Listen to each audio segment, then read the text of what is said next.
Hey guys. All right. So this is what the Coursera course looks like. To give you background, I decided to enroll in this data analytics course, which is pretty much put on by Google and offered at Coursera.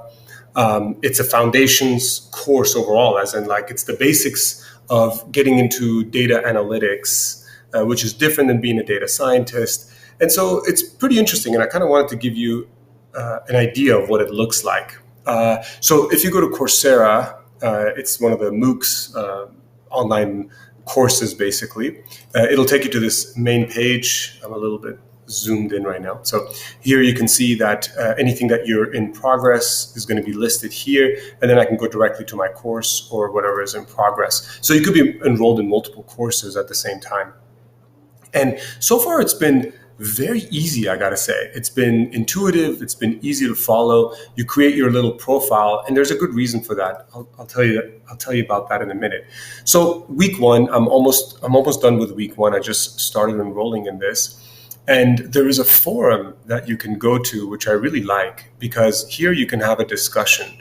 And you can have discussion about, you can get support if you're having issues with obviously the course itself, but there's also prompts for the different cohorts that you started in the different dates. It kind of takes you through like, hey, what are your difficulties? What are you dealing with today? What would you like to learn today? And so I think June 7th was the one that I wrote something. But anyway, they post a question. What do you like about it? What would you want to learn? And then you can click and go to my section. I don't know where that is right now.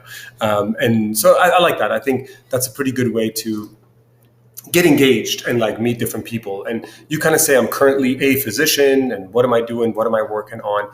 And you can jump around to the different weeks. Let's see. So here on week one, if I click over here, it'll give you kind of this overview. So this is data everywhere. Tells you a little bit about the career certificate, why it's important, how different companies accept it. And so the concept here, the basic premise is you are somebody who's going to analyze data. You're going to take the data, you're going to organize it, and you're going to do something with it. So the learning objectives for week one is to define the key concepts involved in data analytics, and then discuss the use of data in everyday life. For example, in medicine, we say evidence-based decision-making, and here it's data-based decision-making. So I found it to be really interesting that there is such an overlap. And then describe the principles, and what it takes to kind of make this certificate be worthwhile for you to get a job in data as a data analyst. And they go through sample examples of like, okay, here's a company. They want to decide whether they should move everybody who is working remotely into one giant office building or have them continue working remotely. Here's the data. And this is how they made the decision. There's a bunch of videos which are really good. In fact, actually, I want to show you what the videos look like. They're really unique. So if you press on the video,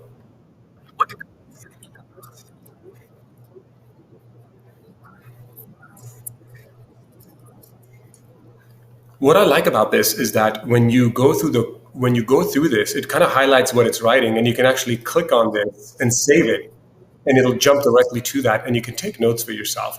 And like, for example, I took some basic notes that I want to refer back to. So I thought in that sense, the videos were really well done. And then there's some reading material that you go through. There's some discussion prompts, the meet and greet. This is where you post something on the forum. So that's why I think it's nice to have a photo, because people will remember you, and then you can have these conversations. Chances are you'll find 3 or 4 people at most whom you're really going to click with. For example, I saw another person who's a psychologist and a mechanical engineer who was on there. So I thought that was interesting. There's a practice quiz, which actually was quite easy. I didn't find it to be very difficult. Which I took. So this practice quiz actually, before you even take the week one session, it said, hey, if you want to test out of this, you could try to see how well you score. I didn't want to test out of it. I just wanted to see how much I knew. I actually got 87%, which is pretty good. And then there's a final practice quiz. And then the different sections, for example, here is basics of getting started, transforming data into insights, understanding the data ecosystem. So for example, the data is captured, the data is stored, the data is transmitted. So that's kind of the ecosystem that they're talking about. Program expectations. So what can you expect at the end of this program? What is it really going to give you? What is it not going to give you? So I thought that was good. I think I finished taking this quiz. Just have to double check. And then I'm just finishing up this last piece where I'm going to be done with week 1. And then there is week 2. So it kind of gives you an idea. You can go again to the forum.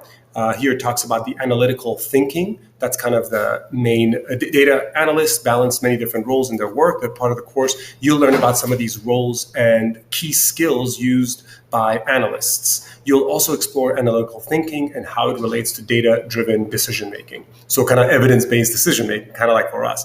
And so here are the objectives. You get a sense of how much work it is. It'll tell you how many minutes per session. They say on average you need 10 hours a week for 6 months.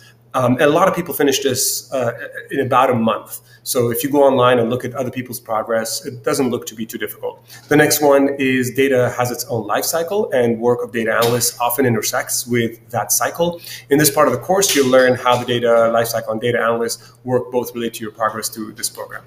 So we got a pretty big wind situation here in Joshua Tree, so you're going to hear a lot of background noise.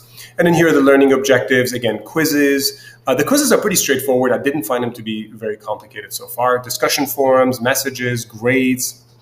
So you can access all of this stuff, which I think, again, is super cool for it to be this interactive. Now, for myself, I also found a few interesting people. So here's this guy, Luke Barus. He's got about 51,000 followers and really good comments that I saw over here.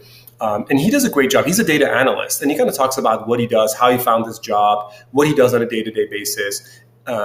Talks about how to kind of make your resume better if you want to get into data analytics. Now, we're physicians, so obviously we're not necessarily trying to become data analysts, but maybe in the health information technology section, HIT, or some other health informatics, we may want to have some of these skills, and you can actually get that. You can put the certificate on your LinkedIn profile, and you can talk about what it is that you know.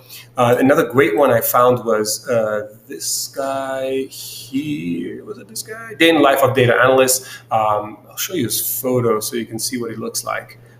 Here. This is his face.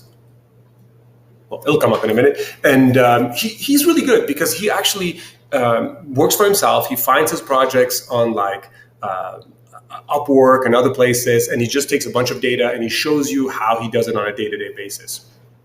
It might be hard to see. Let me see. Here is what he looks like over there. That's kind of his channel. The internet's a bit slow, but yeah, here he is.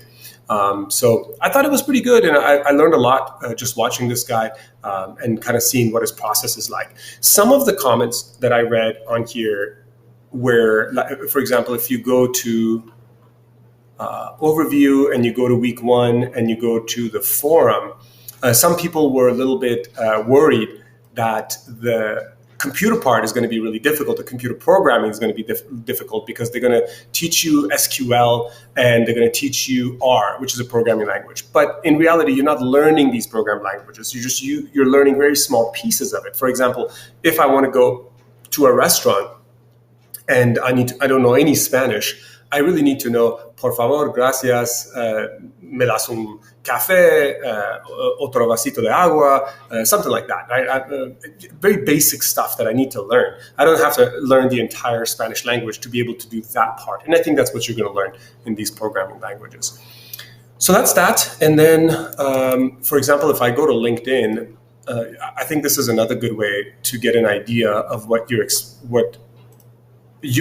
can expect with this kind of a certificate. So if I go all the way, this is my profile on LinkedIn, and if you go all the way down, where is it? Oh, here, licenses and certifications. You can actually take an exam and get a skill set, and you can also find other certifications that you have, and you can put that on here, which I think is super cool because it's going to just pad your resume. If you go to the job section and you do a search for data analytics.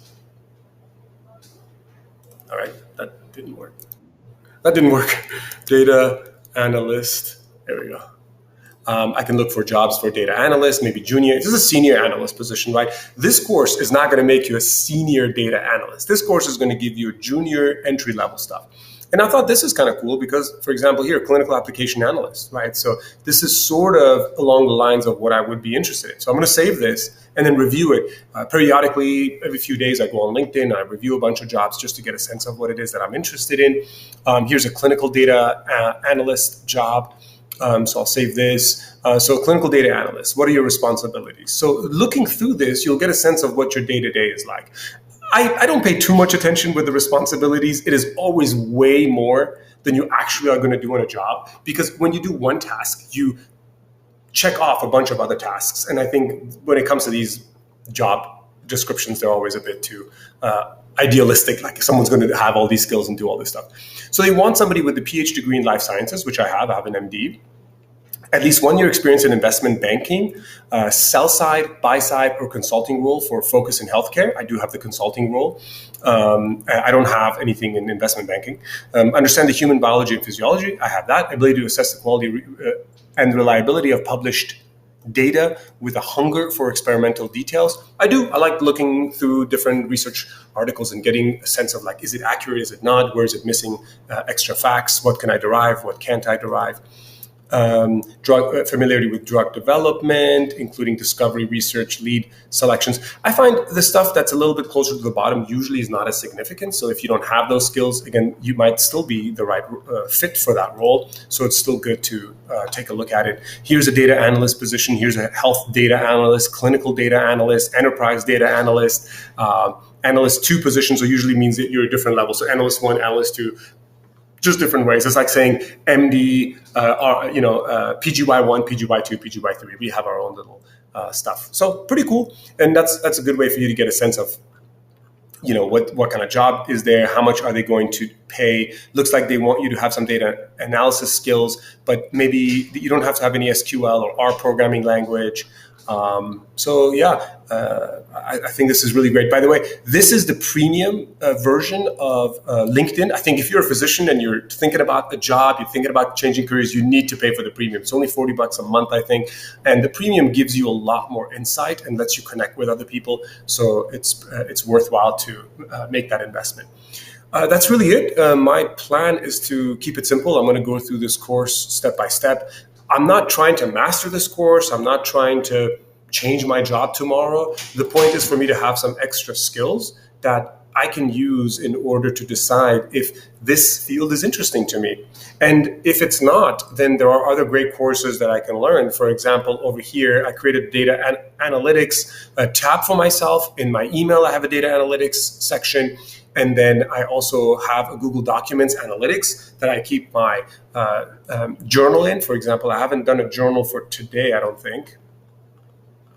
So this is my journal so far, right? And what I wrote down here, for example, is the process is ask, prepare, process, analyze, share, and act. That's what a data analyst does. They ask the client, what questions would you like to answer with my data analytical skills, right? With this data set that you have. And then I prepare the data in a way that it's digestible. And then I process the data, which means I clean it. I make sure there's no outliers in that data that would be misleading. And then I analyze it. So I create good visualizations. I create connections between the different data points. And then I share it with the important people who need this data process to make a decision. For example, we have 100 employees. And we have a retention rate of only 20%. 80% of our employees are leaving us. Why? So the HR department decides to send them a survey. I as a data analyst will interview an HR person and I say, okay, what are the key questions we need to answer with this survey? So we send a 5-question survey to all of these 100 employees or current employees or employees that left, which however you design that problem. And then my goal is to increase my retention by, let's say, 10%. And so now I share this information with HR and I finally act. And now I don't have to do the acting.